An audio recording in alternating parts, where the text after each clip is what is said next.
درयाओं को चीर के रास्ते बनाए, इस तरह की काफी गुफ्तगू की।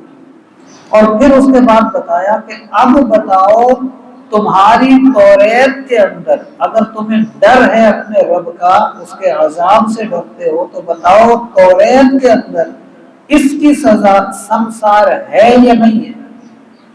तो अब वो परेशान हो गया और उसने कहा कि हाँ यही सजा इसमें है, और अगर मुझे अल्लाह के अजाब का डर ना होता कि मैं आपके सामने गलत बयानी करूं तो मुझे फौरन अजाब पकड़ ले, तो मैं आपके सामने इस बात का इकरार न करता, मैं आपको ये बात ना बताता। आपने जिस तर्ज पे मुझसे गुफ्तगू की तो मुझे नजर आने लग गया कि यहाँ अगर मैं झूठ बोलूंगा तो फौरी तौर पर अल्लाह मुझ पर अजाब नाजिल कर देगा, तो इसलिए मजबूर होकर मैंने आपको बताया। हुजूर ने फरमाया फिर बताओ ये तुम्हारे अंदर तब्दीलियां कैसे आ गई, कि जब तुम्हारी किताब में सजा यही है तो फिर ये तुम दूसरी बातें क्यों करने लग गए।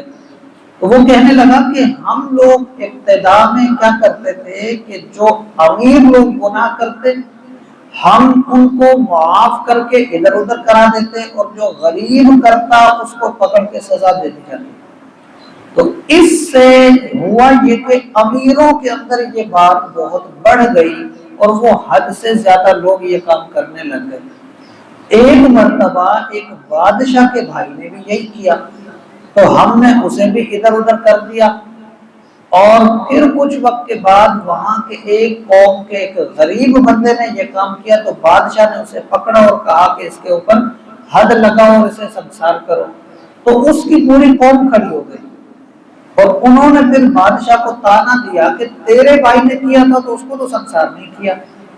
अब पूरी कौम जब खड़ी हो गई तो बादशाह मजबूर हो गया, तो उसने फिर बड़े बड़े तमाम हम उलमा को बुलाया, तो हमने बैठ के फिर आपस में तय किया कि अब जो है इस किताब के अंदर से ये बात हटाएं संसार वाली, क्योंकि अब लोग फिर इस तरह से फैलने लगी है ना बात, तो नफरत फैलने लगी है, तो इससे लोग कटने लगे हैं, यहूदी मजहब से दूर होने लगे हैं।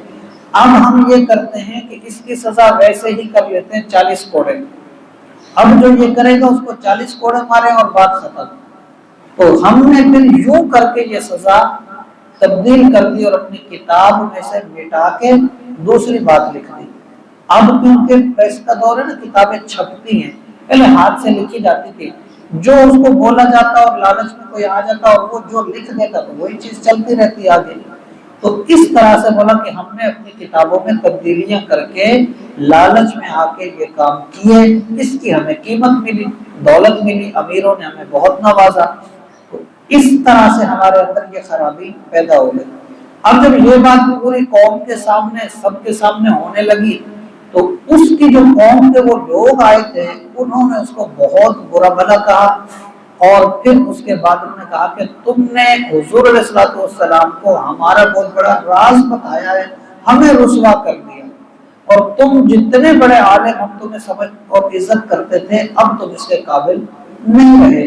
इस तरह से उसको बुरा भला कहा, और उसके बाद हुजूर के हुक्म से, क्योंकि फैसला कराने तो आए थे, और रुसवा भी हो गए सबके सामने, और ये बात भी निकल आई कि ये लोग अपनी किताबों में इस तरह लालच की वजह से गलती करते हैं, तब्दीलियां करते हैं, तो वो संसार किया गया उन दोनों मर्द औरत को।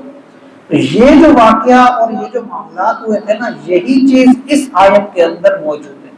तो अब ये वाकया हमारे ज़हन में होगा ना तो आयत के अल्फाज समझने में हमें आसानी होगी। अब होता क्या था इसमें कि जब इस तरह से मामला हुए और हुजूर सल्लल्लाहु अलैहि वसल्लम ने उनको फैसला सुनाया, उन्होंने फिर आगे बातें की, ताने दिए, बहुत सारे मामला हुए। इसके साथ जो आसपास के कुछ मुनाफिकीन थे वो भी कहने लगे। तो इस तरह से हुजूर सल्लल्लाहु अलैहि वसल्लम को रंज हुआ इस बात का ना, और फिर इब्न सूरिया को बुलवाया हुजूर ने। तो ये जो चीजें हुई थी अब वो चीजें यहाँ मौजूद। फरमाए या अय्युहर रसूल, ए रसूल,